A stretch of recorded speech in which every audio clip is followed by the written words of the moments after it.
Hey everyone, I'm Dan from JazzComposersPresent.com, an online space where composers, musicians, and listeners come together to celebrate the music we love. I'm here today with Florian Hoefner, Juno-nominated pianist and bandleader, composer-arranger, and assistant professor of jazz studies at Memorial University in St. John's, Newfoundland. Florian's here to talk to us today about redefining instrument roles. Thanks for the introduction, Dan, and thanks for having me on. It's a pleasure to be part of this. Yes, so I wanted to talk with the brief time we have about kind of rethinking the traditional instrument roles in your ensemble. It's especially helpful for small ensembles where you have to work with a very limited group of instruments, but it is as valid for large ensemble just to get some new textural ideas and introduce new colors throughout your writing, throughout your pieces. Whenever I start writing, I try to start from a blank slate and throw everything out the window that I know about the genre or the instrumentation I'm writing for, and really start from zero, giving me the chance to redefine roles, redefine other parameters of music that I'm working with. I wanted to demonstrate this with a couple of examples from my own writing. The first one I wanted to show you, that's an arrangement I did of a traditional. It's called Black is the Color. This is from my quartet. And what I tried to do here is to deploy the tenor saxophone in more of an accompaniment role and really use the lower register of the horn as well. That's often neglected. And why that came to mind is I remember learning that the saxophones were invented to replace string instruments in marching bands because it's pretty hard to play a string instrument while walking. And so I thought, well, if that's the case, it should blend pretty well with the string instrument, which is the bass and the quartet, of course. And I put the bass on arco, on the bow, to really have two sustained colors working together. Then I wrote a two-part chorale for the bass and the tenor saxophone, which is accompanying the melody, which I'm taking with the left hand on the piano in this case, freeing up my right hand to play some upper textures and embellishments around it. So let's have a listen to that.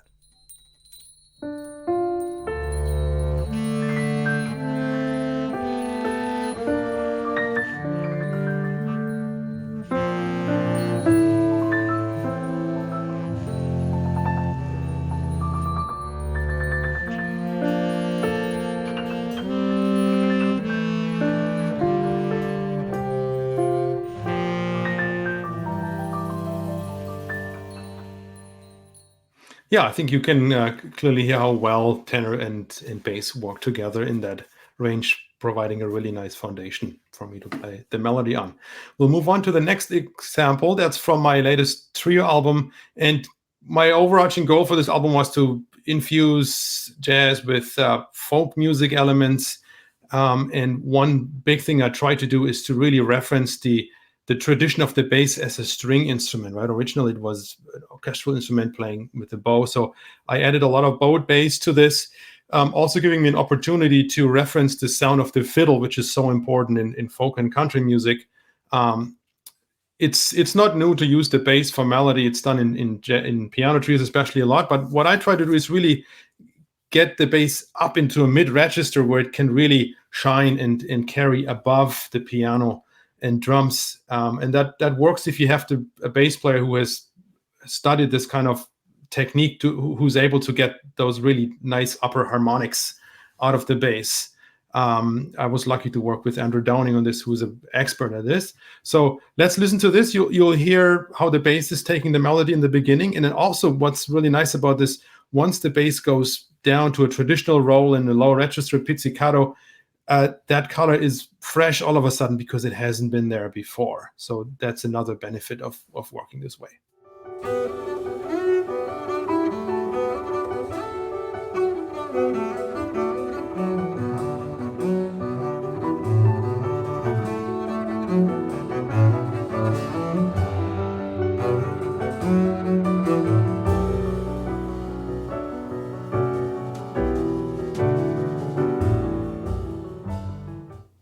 Yeah, so I hope you could hear in this example how the bass is really able to carry the melody strongly in front of the ensemble in playing in this upper register.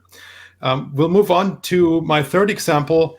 And this is one of my more recent compositions. I wrote this during the pandemic. I had a lot of time to experiment with new ideas and think about how I want to redefine the roles in my trio. And my goal here was to really free up the drummer, taking the timekeeping responsibility away from him. In this case, Nick Fraser is the drummer who's playing on this track. And so I put the timekeeping responsibility in the right hand of the piano. You see this ostinato happening here at the beginning.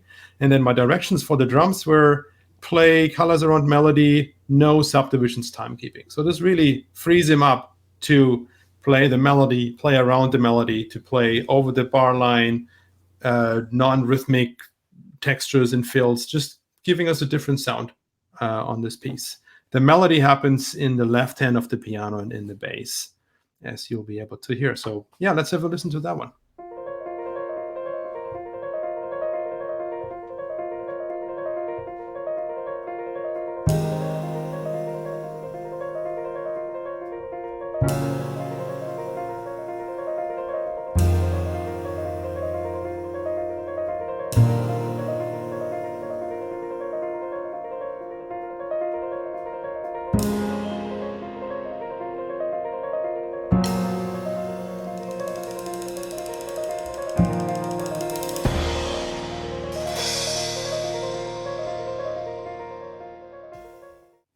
So you can hear how Nick chooses to just play the melody at the beginning, but as the piece unfolds, and we could hear a little bit already in this example, in this short excerpt, he really starts to color around the melody using the full range of colors on the drum set, which just shows him in a completely different role than as the timekeeper.